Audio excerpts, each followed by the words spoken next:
afternoon, Poke Talkers, Poke fans, Pokemon podcast for digital people.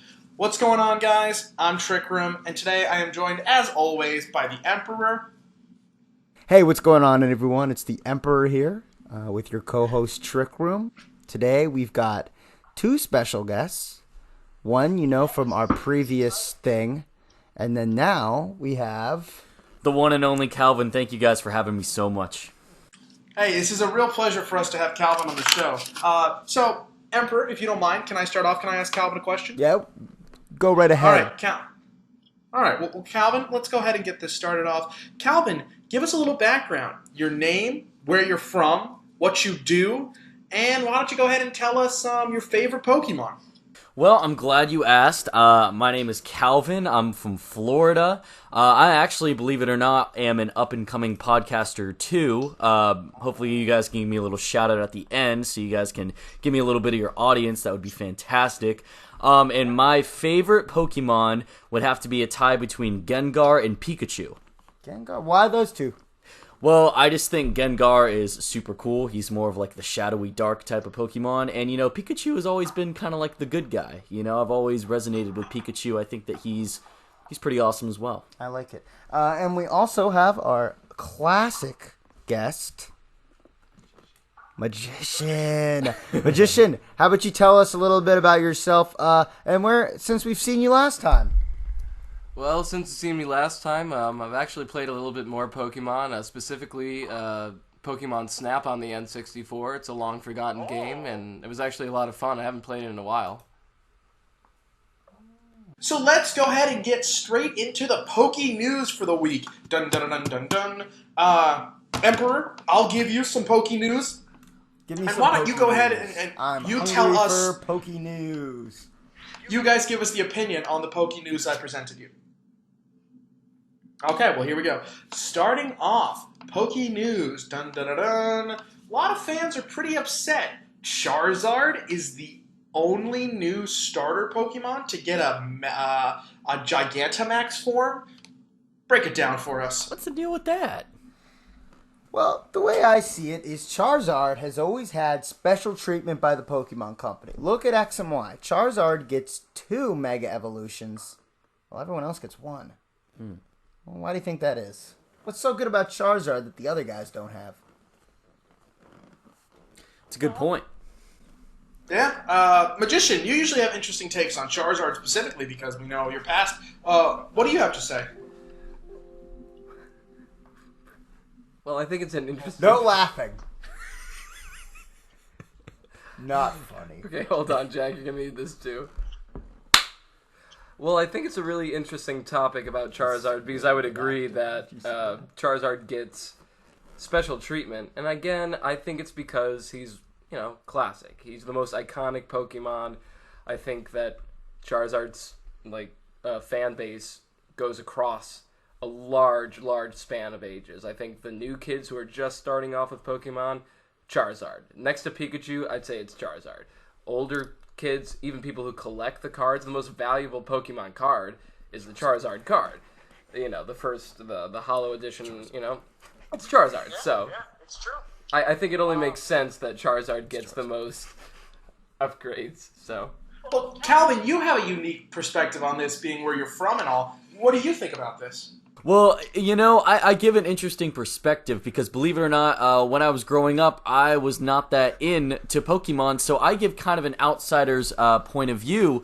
But I really will go off of the Magician's point that Charizard, more or less, is kind of the face of Pokemon besides Pikachu, so it's really understandable why he has such a big fan base. I mean, he is more or less the face of Pokemon itself. So I think, you know, I personally think that it's a great choice on the part of the creators to give him such a platform. All right. Oh, you know, I have to agree with you. Let's do one more big headline for One Poke more News. Pokemon. One more big headline for Poke News. A Pokemon is shifting up the competitive scene with the addition of Dracovish.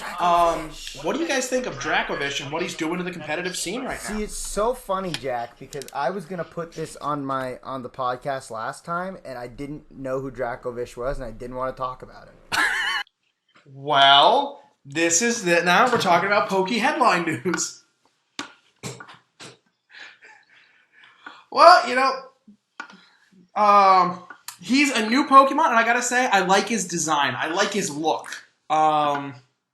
Everyone's talking about Fishious Rend does a lot of damage, and in the end, I think the faster the Pokemon, the faster the battle. Jack, I'm gonna be honest, he looks horrible. He looks absolutely disgusting. He looks like a squid with a damn, I don't know what that is, a charm. It's horrible. It's a little hard to interpret. Is it a plant? What is it? Well, he's a water dragon type Pokemon. He looks like he's just gone through stage 3 cancer. Cool. Wait, what do you mean, Malcolm? Maybe we can't say that. Yeah, I think he's a good hybrid of the different types, I think that to the more classic Pokemon fan, I think that it won't be as desirable upon first glance, but, to an outsider like me, I think that it looks pretty cool. We got a Poke rivalry here, ladies and gentlemen. Now, this is interesting. Well, how this will you isn't back something up you'll your see every claim, day. Plasket? Or Magician? Well, I would say this Pokemon is worse than that goddamn keychain. That horrible Pokemon that is metal. Jack, Jamie, pull that up. Trip Trap. Trip Trap. What's that Pokemon's name that's just the keychain? That's Klefki. You're referring to Klefki. Klefki? The worst Pokemon ever created, and I think this is the second worst Pokemon ever created. Keening or Well, rebuttal? okay, then what do you... Well, first of all, my name is Calvin. Calvin. Malcolm, your rebuttal? Okay, or I'm Malcolm too.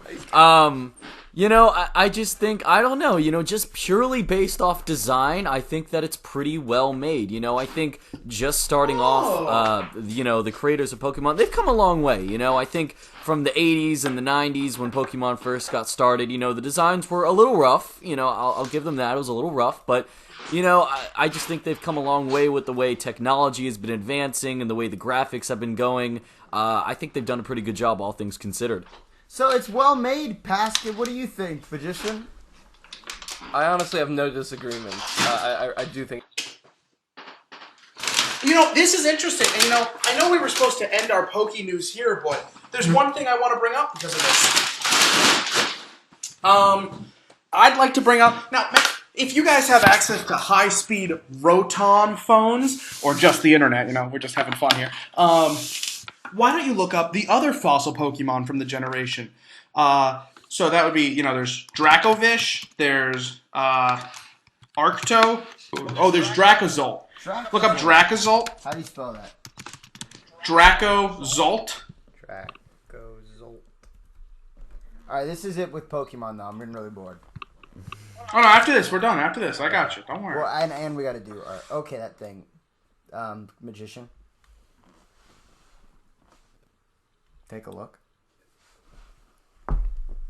Oh my god. I didn't think it could get any worse. It looks like a kangaroo inside its mom's, torso. Or, lower half of her body. This looks like a bad tumor. There should be a bigger thing. What's going on? You know what I mean? Yeah. Well, if It looks like a little baby inside of a big thing. Yeah, but the thing is... But there's no head. Yeah. The kangaroo's cut in half. There's no head. Well...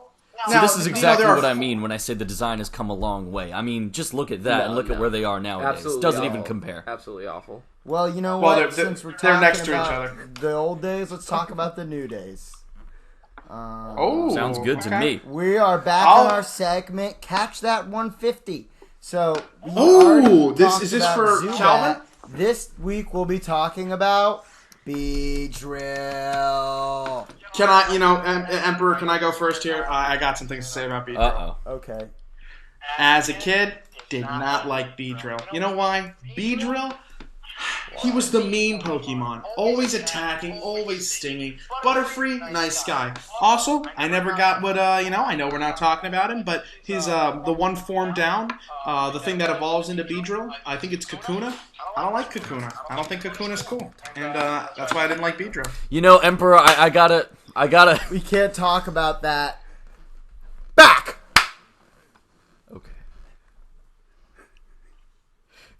Okay. So do I respond to his point or No, what? no, we cut that. Oh, okay. Oh, yeah. Go back to Beedrill. Start it all over again, Jack. What happened? What'd we lose? Just start your start what you said over again. Yeah.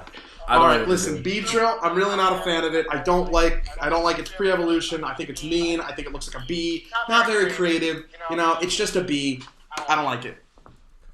Well, this is what I'll say, Emperor. I think that Beedrill is really misunderstood. I think you were looking at him as a kid with this perspective that he was sort of a mean guy, but, who's to say he wasn't the hero of the story all along? Ooh, we're all a hero of our own story, but some of our stories haven't been told. What do you think about that, Prep? It's a point worth considering, but at the same time, I don't know if I'd consider it. And why is that? Well, all right. Well, I mean, if you really want to get into it, I think it comes back to a lot of ethno-political issues. Right. I think it's a reflective point on our current socioeconomic climate. Why don't we get into that a little bit? I think this has nothing to do with economics. This has something to do with Beedrill. Okay, we're talking about Beedrill. Okay. All right. We gotta stay neutral. I understand. Why don't we get the magician's perspective on this? I think Magician, what do you think? Well, I really do think that we should take politics money out of it, because I think there's other Pokemon like Jinx that definitely would have a political topic attached to it, but Beedrill, leave Beedrill out of it. There's nothing economically relevant about Beedrill. Well, who's to say that Beedrill isn't reflective of the white working class? Is this all on me? All right, moving on to something important. I have something to say. Okay, here we go. I have my topic for the... Jack, while they're on our show. I'm sorry? We have to drop this, guys. Next one. We have to start talking like Yeah. Okay, well, I think these are fun things to consider. Like we said, this is sort of a big end of our decade right here, So I thought Hollywood Reporter just released the top 10s of the decade. Hollywood Reporter's pretty reputable, so I figured we could go down some lists and get some opinions on this. Let's go for it. All right, starting with the top 10 best games of the decade. Coming in at number 10, Mass Effect 2. I didn't play Mass Effect, so I don't know. Okay. Number 9, Skyrim. Skyrim sucks. Okay. Number 8, Dark Souls. Dark Souls gonna have to go on a no-go on that camp. Put a pin in that. Okay. Number 7, Batman Arkham City. That's good. 2011. That game's really fun. It is a really fun game. I really enjoyed that. Well, it's well-rounded. You always felt like you were in the climax. Yeah. Very fun game. Number 6, The Last of Us. The Last of Us is a bad game, but it has a good I think it's story. I think it's a bad game as well. Ready? Number 5, BioShock Infinite. Number 4, Grand Theft Auto 5. It's a classic game. Number 3. What more is to say? Number 3, Bayonetta 2. Are you serious? Are you actually reading that on a list? Yes. Bayonetta 2 is so far under all those games. But I've also been lying to you. Apparently this is... No, wait. Is this the top... This is... Okay, this is the top 20. So what did I say? That was number 3? That's actually number... Well, real quick, rewind just so everyone knows. Number 20, Mass Effect 2. Number 19, Skyrim. Number 18, Dark Souls. You know what? So let's skip to the top 5. You want to do top 10? Yeah, top 10. Okay, so if number 3, number 2. Okay, here we go. For number 10, Overwatch. Okay, number 9, Fortnite. Number 8. Legend of Zelda, Breath of the Wild. Number 7. Cuphead. Number 6. Hey! And number 5. Super Mario Odyssey. Number 4. No, wait, well, number 5. Number 1. No. Number 5. 2. And number 1. Okay. Number 1 is Death Stranding. No, it's not. You're a liar. Yes, it is. I'm not lying. What list said that? The Hollywood Reporter. Are you serious, Jack? The top 3 games are Marvel Spider-Man, Red Dead Redemption 2, and Death Stranding. The top 5 are Celeste, God of War. Alright, well, Let's do the top 10 best TV shows of the decade. Ooh, number 10. Easy. Better Things. 9. Atlanta.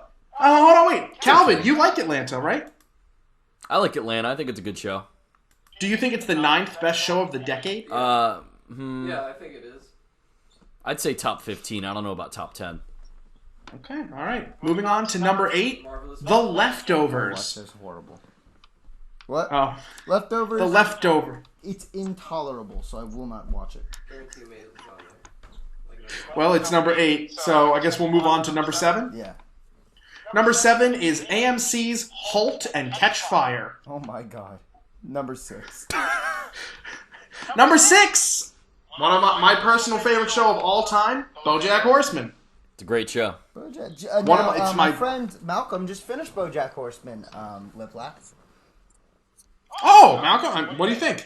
I thought it was a great show. I was talking to my friend over here the other night, and we were saying that it might have been better as a drama rather than a comedy, because while I appreciated some of the jokes, I felt like a lot of them kind of fell flat at some points, and I really appreciated some of the more dramatic storylines more than the humor. You know, I gotta tell you, I feel like the humor, I feel like this show is a cup of coffee. And, you know, it's great on its own, and it's smooth, and some people prefer black coffee. Clearly, listening to you right now, Calvin, you like black coffee. That's how I You like know, my when you- men. Like coffee. But when you put a little bit of cream in, a little bit of humor, it lightens it up, it brings out some other flavors, and I like my coffee with a little bit of cream. See, I disagree, Jack. I think it's a distraction. I'll watch complete episodes, and they will be utter waste of time. Because There are funny running jokes, like the alliterations that Princess Carolyn does. alliteration is some of the worst parts of BoJack Horseman. And I will say that Todd was probably the worst character on the show. Todd is the worst character in the show. I do not like him. I hate whenever he's on screen. Well, I would also disagree. I really think that cream and sugar definitely takes away from the flavor of coffee rather than add. You know, that's an opinion. You like your coffee like you like your Whole men. thing's about opinions. You know, tomato, potato. You're wrong. Moving on to number 5. 30 for 30. 30 out of 30, which equals 1. Number. Moving on. Moving on. Number 4. Breaking Bad. What? Are you kidding me? Damn. No. Should be number 1. All right, so I bet it's gonna be Soprano. Are it's gonna be Sopranos something and Game What's The of Wire the decade? higher? Yeah. Did Sopranos Maybe end in the Sopranos, 2010s? You're right. The 2000s. Sopranos not in 2010s. Do you want me to look down and see what number 3 is? Yeah, let's have an insane battle. What is number 3? Number 3, Mad Men. No, Mad Men. It's so funny. I watched that whole show. It's because I think it is clearly like Sopranos light. It's on basic cable. I think it was written by the guy who was sort of the apprentice to the guy who made Sopranos, and it's just it conveys the themes of Sopranos less effectively until the end when it kind of becomes its own thing. But for the most part, Mad Men is not as good. Breaking Bad is basic cable. I know, but part of what made Sopranos so good is that it could be very brutal. But when you take that stuff away from Mad Men, it just makes it a weaker show. All right, well, number 2, really getting up there now. Number 2 is it's Rectify. No, I don't even know what that is. I've never heard of it. It's a Sundance TV original. Oh probably my crap. god, one person saw it. It probably has like one viewer, and it's like Best Buy left that channel on one of the TVs they're selling. So I just looked at number 1, and I'm not going to lie to you. I think this whole list... oh my god. I'm trying to read their description here, because they say, if following the criteria for this list, Breaking Bad and Mad Men were hindered by losing beloved episodes to the 2000s. Oh, that's what they're saying. That's right. So it has to be completely in the 2010s. That's so dumb. That's what it's saying, yeah. The first 2 seasons, yeah, because they were in the... do you want to know what number Only 1 is? fair. Yeah. What? Number 1 is Parks and Recreation. Oh, it's so funny! my Oh my God. goodness. There were 10 runners-up. The 10 runners-up are Fargo, Fleabag, Review, The Americans, Better Call Saul, Orange is the New Black, Game of Thrones, Hannibal, and Justified, and Louis.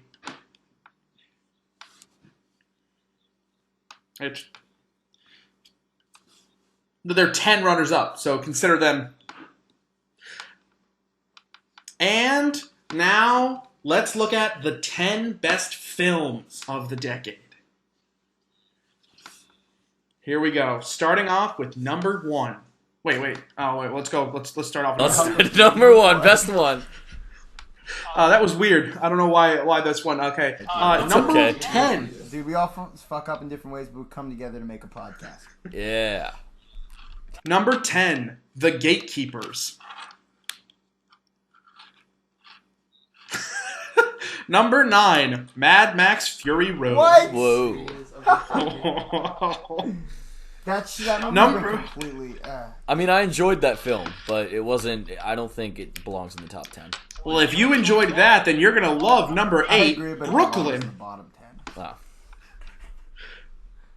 Brooklyn is number 8. Did you see that about the Brooklyn Irish girl was that so moved to forgettable. Brooklyn? It is forgettable. Well, I don't couldn't believe. I understand can't what believe. it was. I can't believe anyone remembered that movie enough to put it on a list. I can't remember what I just said. It's about immigration, that's why it's on there. Okay, number 7. We have one from 2019 here. Does anyone want to take a guess at what it is? It's number 7, and it's from 2019. Goosebumps 2. Oh, anyone else want to take another guess? Goosebumps 1. It's from this Um, year. Goosebumps show. It's from 2019. Yeah, Return of Slappy. Midsummer. Waves, I don't know. It is Once Upon a Time in Hollywood. Oh my god. Nice. They just totally gave it to him. Alright, cool. He just gets freebies. Number 6. Leviathan. What? Ah, Leviathan. Number 5. Number 5. The Handmaiden. Number 4. Number 4. Only Lovers Left Alive. Number 3. Number 3. Inside Llewyn Davis. Number 2. And number 1. The Social Network. The Social Network. Really? The Really? That's Social- a great movie. I would add that. I would put that in my top 20. That's good. It's number 2 for the best of the decade. This film was made a decade ago because writer Aaron Sorkin and director David Fincher. It's Social so easily for granted, belonging to a generation past. And number 1. Can I get a drum roll from Calvin, please? Only Calvin. It is Carlos. Ah, Yeah. Carlos Carlos. Mencia, he's back. All right. And Hey, of course, yeah. the last, the last top 10 we're gonna do for this, I guess this decade. This is pretty exciting. Magician. It might be. It depends what this... Depends, Jack. What is this top 10? Clip call. This top 10 is Top 10 the albums best of the decade. the best the best directors. I don't know that director's that one. Oh, you love directors. I love them. You're right. Read it. What's number 7? I feel me. All right, number 10, Catherine Bigelow from The Hurt Locker. Number 9. Nine. Tom Hooper in The King's Number 8. Oh, this will be number. This is number 8. Michael Havanavikis.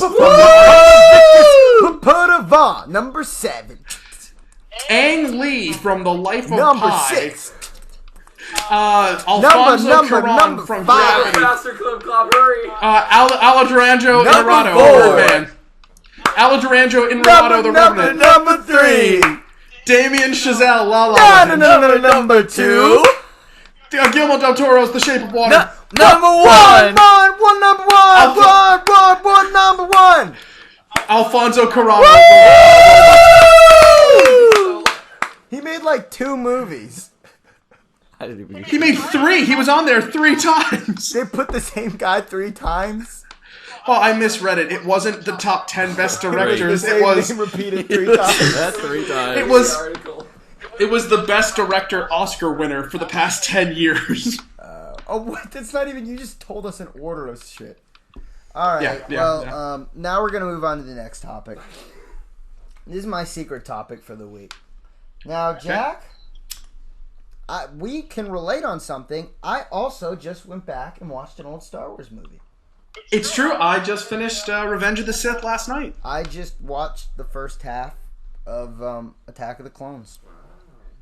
Okay. Well, can we talk about it? I have something I actually really like to pose towards the magician. The magician is having a freaking meltdown.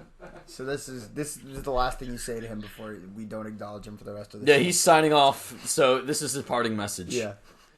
I deny all these claims.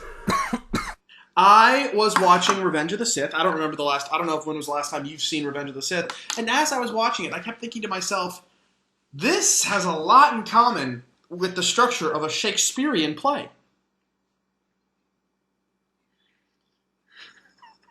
No, not just like plot, but this was a Shakespearean play with the elements, the betrayal of Anakin, but where he leads. It's been so long. I have Well, I think Star Wars honestly, Clip Clop, I think that Star Wars in general has a lot of Shakespearean themes, so I don't think... Well, what did you notice? Well, the main things I noticed were Anakin started off as a good guy and then ends as a bad guy. Oh. That doesn't happen a lot. That's a running theme in Shakespeare. Anakin starts off good and ends bad. I left my notes in the other room, Pasket. I'm sorry, the magician. It would take a lot to, Alright, it's okay, Jack. Clip Clop. No, that's not my name. My name is, Clip Clop, it's okay. Don't slap. That is just so fucking loud. And none of Are you that's... kidding? We is were none of it's applauding getting... so loud after Oh, were we? Yes. None of that's getting edited out. We were clapping so loud. Every episode director. needs to get better than the last. Yup. This one is worse. Why is the magician signing off? Okay, bye. No, why? You're done. Why is the magician signing off? He's going nuts. Who knows? Has he not had magicians need mana. Has he not had a mana stick in a while? Has he not smoked a mana stick? Thank you. Get the hell out of here. You are fired from this podcast. And we're back. Calvin, you brought up an interesting point. You wanted to talk about sports. Go ahead. Wait, Chad. What are you doing? We're still on Star Wars. See, Okay, I'm sorry. so- And we'll bring it in. So And we're back. I- So talking about Star Wars, I recently saw Revenge of the Sith. I heard you saw Attack of the Clones. What did you think of that? Well, I want to talk about Revenge of the Sith. God damn it. All right, well, let's talk about it. So, it was interesting. I've watched it twice since the day I saw it. Way back when. Way back then. And I noticed, first time I watched it again, I thought the CG was horrendous. You could not even process the movie. I'm not talking about the CG. How- Edited on like a Dell 1995. Yeah, in the back of the bus. Yep. Yep. Okay. So but then I watched it again, and I will say, Jack, I did think some of the scenes were pretty good. I liked a lot of it. Great. Whoa. Yeah. So- Calvin, thoughts? I concur with that idea. I think that I think it's a great, not only a great Star Wars film, but I think it's a great film altogether. The Anakin Obi-Wan fight is, of course, an unforgettable duel, not just in lightsaber duel history, but in overall movie history. Yeah, it's a very enjoyable film. I agree with that. One thing I've got to say, and I hope that no one's offended by this, but one thing I really got to say, I didn't realize how stupid Anakin was. That's a little offensive. Yeah, some people are going to No, I really liked the film, but Anakin is so easy to manipulate. All that, Do you think you could manipulate him? I'm not saying that I could manipulate. Oh. I'm not saying that I could manipulate him. I'm saying he was so stupid that you couldn't manipulate him. See the problem with that sentence, Jack? This has just been another example of you showing me what's wrong with me. And, Me showing you my dick. Okay, all right. Well, let's go back and let's ask another question. Why? Why do you think that is? Why do you think that is? Why I showed you my dick. Wait, what'd you say to me? Why do you think that Anakin isn't easy to manipulate? He's not easy to manipulate because he's a grown-up. Are grown-ups not easy to manipulate? I don't know, Jack. Have you ever manipulated a grown-up? I would say I'm manipulating one right now. Who? All right, the point goes to Jack. Point goes to Jack. I don't even want to know. I don't even want to know what he's talking about. I'm gonna go. Huge props. So I'm gonna talk about Attack of the Clones now. Okay. Are we still on the Pokemon screen? Oh no. It was so I always thought Attack of the Clones was a really bad movie. Yeah. But then I rewatched it, and there's actually some interesting stuff in there. So you know the scene where they go, the main plot with Obi-Wan is actually kind of interesting. So the scene where they go to the clone planet, and how they set it up like it's a mystery. Like you really don't know what's going to be out in space, and then they go out there and they meet these aliens that they're clearly like of like a higher level than most of the aliens in Star Wars, but they also happen to be but because of that, they're very disconnected from the rest of the world. So they just assume that this order for this clone army is like they don't know that the Jedi who made that order has died like years ago. So it's kind of this cool predicament where it's like the Jedi. It's something I was thinking. The Jedi are like they're not incomplete. They don't have a complete understanding of the universe they're in. So even though they are in touch with the Force, there's still a lot about the Force they don't know. It's like how Yoda, who's the strongest Jedi of them all, doesn't sit on some huge throne. He sits amongst the others in the Jedi Council because, like them, he's simply learning about the world he lives in. And that's something cool the prequels had that the later movies didn't have. The negative is Anakin's not a great actor, and also that romance was extremely generic. Well, now you said something that I agreed with a lot of what you said. I think you're right. I think it explores some really interesting topics, especially in Revenge of the Sith. Just jumping over, and this sounds like nonsense, but the complex political topics that it talks about. People kind of that line. So this is how liberty dies with thunderous applause. I think it's an interesting line. It's that's what I'm talking about in Revenge of the Sith. But I have to disagree. You said that you think that Anakin's actor is not a good actor. You know what? He's the definition of a bad actor, but I will say he does have the mannerisms of the Jedi. So it's kind of cool about both Obi-Wan and all the Jedi is they talk in a way that's kind of like a monk who has an understanding of the world, yet at the same time they're very sarcastic and callous in the way they approach things. So I think that's kind of cool. The Jedi definitely have a defined personality. Another thing I think that it's important to remember, especially when viewing Anakin's character, is he's so young, and we forget that because the actor looks a little older. You wouldn't think, but like in that he's like 18. He's like 18, maybe 17, and he's acting like an angsty teenager. He doesn't understand the world. His biggest comparison is to sand, and at the end of the day, we forget that he's an awkward kid, and he's just living life, and we're judging him for it when maybe we shouldn't be. I'm not judging you, Jack. I appreciate that. Why don't we hear what Calvin has to say? You just asking about episode 3 in general, or what? Your thoughts in general. My thoughts in general. Well, I love Star Wars. I think it's a great franchise. Right there. Put her there. Put her there. I think the prequels are very, very underrated and overhated, for that matter. So I think that episode 3 is really great. Episode 2, I haven't seen it in a while, so I won't be able to really comment on that, but didn't really enjoy it last couple times I saw it. And episode 1, I mean, that's just, it's garbage. It's really bad. I'm going to have to watch that one again. Now that episode 2, spurred my interest. Mm-hmm. Yeah, I think episode 3 is... I think you're right. I think that it does have a lot of complex storylines that it tackles. A lot of themes of betrayal and kind of losing faith in institutions. And I actually have been saying for a while, I think that they should have made episode 3 a 2-part movie. I think that you should have had the first part of it leading to Anakin's fall to the dark side, and then the second part, the second film, would be all about Anakin as a Sith Lord. And it would have a lot more. It'd be like Order 66. Yes, yeah, exactly. Yeah. I think that would have been. That's interesting. I think they would have been able to get a lot more if they made it into a 2-part film.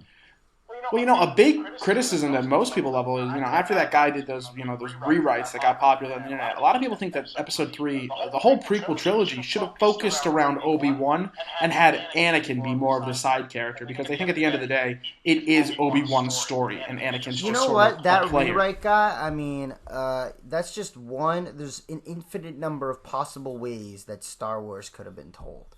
And if they wanted to tell the story of Anakin, hey, buddy, that's fine. Okay, that's didn't fair. do it I'm well. not disagreeing. But here's something kind of funny. Like, at the beginning of episode 2... Well, how funny, how funny. So Count Dooku's not in episode 1, right? He's not. So, there's, at the beginning of the movie, they go, who could have been the person who tried to kill Padme, who tried to assassinate her? And they're like, could it be Count Dooku? And they're like, no, he's just a religious fundamentalist. He wouldn't try to kill her. And then it is her. It is him. Mm-hmm. That's like if it was like Dracula, if it was like a murder mystery, and they're like, could it have been the vampire that lives next door? And they go, no, it couldn't be him. And then it is the vampire who lives next door. It's like, it's an interesting just to add a straight up evil guy. Like, why even suggest it could be anything else if it's not going to be anything else? Well, they thought he was just like it's like if your sister was captured and we were like, is it Trump? No, it's not Trump. Then it turned out to be Trump. You're like, no. It is like that. It is just like Trump. It's like it's like if someone broke your computer and you said, was it the delivery driver? And you're like, no, it wasn't. Then it was. Yeah. Calvin, do you have anything to compare it to? It's like if you're walking with a ice cream cone and then the sun melts the ice cream cone, and I say, I bet it was the sun, and then they say, no, it couldn't have been the sun, it just melted on its own, and then it turned out to be the sun.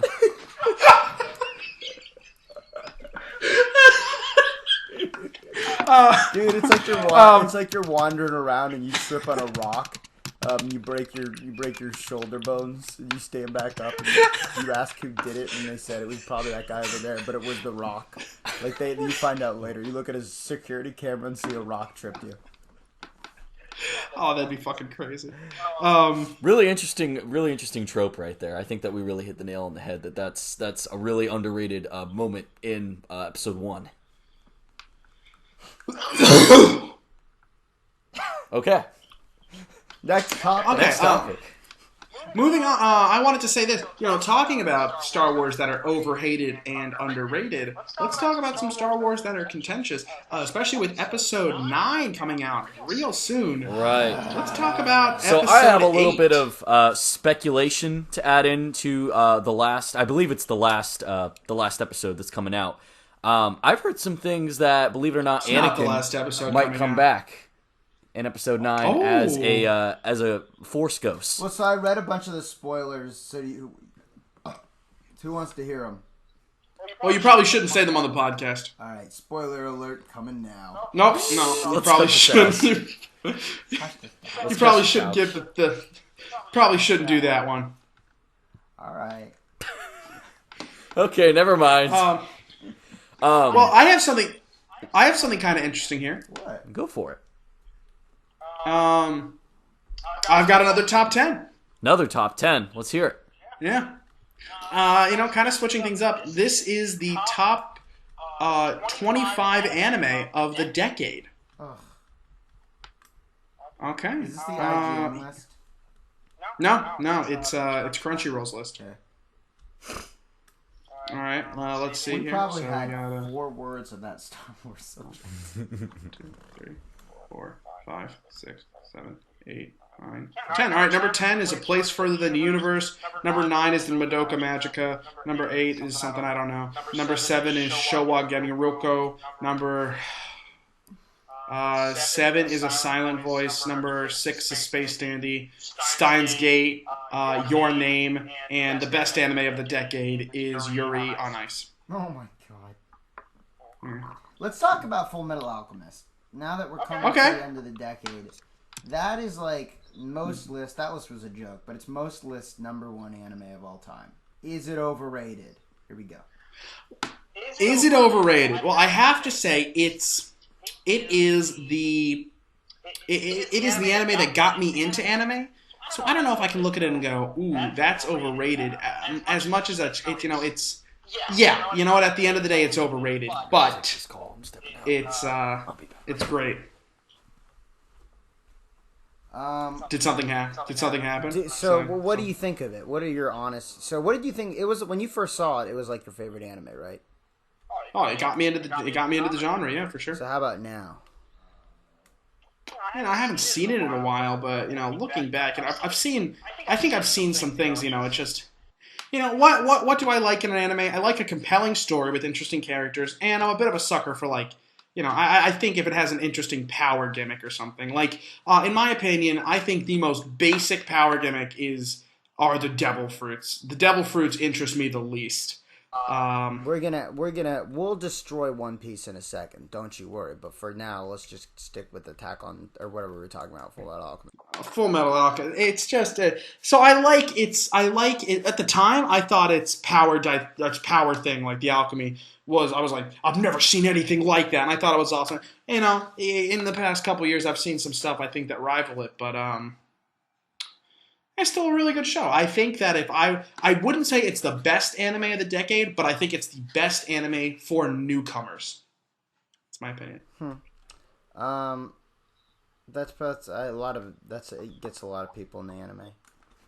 But I agree, it's not the best anime. I even think Attack on Titan does a lot what it does, but better results. It's interesting that a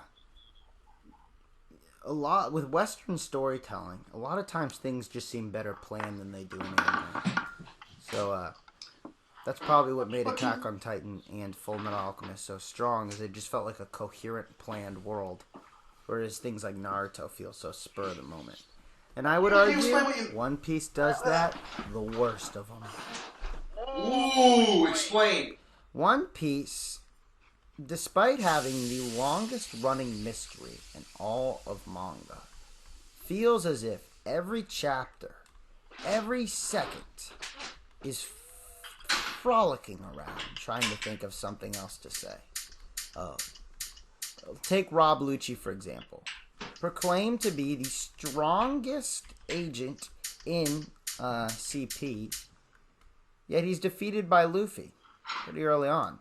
That's fine. Luffy's a strong guy. He took down Crocodile. Perhaps he's just one of the up-and-comers. However, Luffy did not know Haki at that point. And as later established, Haki is the defining trait of anyone who wants to be a real combatant for strongest character in One Piece. So how did Rob Lucci, how could CP9, a brand of the government run by the Gorosei, really be that prominent when their strongest member gets beaten by a guy who doesn't even know hockey yet? Well, it hasn't been said that their other thing, like they have a martial art that is comparable to hockey. Well, clearly it's not, because it lost to a guy who didn't have hockey. So what you're arguing is that he's just useless. That One Piece dates itself a lot. I mean, as much as One Piece has maintained a certain level of quality, it's unfortunately, and I say unfortunately lightly, fortunately for those who want the One Piece creative crew fired and derided, unfortunately, it's just the consistency and the quality has not been as up and up as many fans would suggest. So what I'm gathering here is you don't like One Piece that much. I don't like One Piece, and I just don't like you. What? I don't like you. Things are getting real hectic on this podcast. I mean, can you explain a little bit what you mean by that? What do you mean you don't like me? Quite frankly, I don't need to explain to you. I'd explain to a lot of people, not you. Well, I mean, I'm the one you don't like. Shouldn't you have to explain to me why you don't like me? There's something else I want to talk about.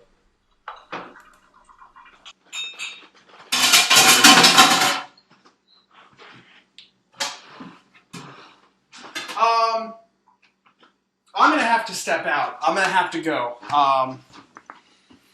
But this has been a good episode, and I think we'll be back here next week. All right. Well, we'll talk next week. All right. All right. Are we out? No, well, we're still talking. You can leave. Oh, you're gonna still record? We got 10 more minutes left. Okay. All right. Well, then with that, I will fill you in a couple minutes. All right. Hey, bye-bye, buddy. Have a great night. Oh, you too. You too. All right, gentlemen. What a great co-host. What a great co-host. Let's talk about, you know what? Whoa. Let's talk about our community. We have no community yet. There's no community. There's no community. There's no community. But what would we want to have in a community? Well, so I left a comment on 4chan, right? Right. I left a comment on 4chan trying to advertise, and they said, poor audio, something. They derailed it and said, poor audio, too loud. But at least we had people watching.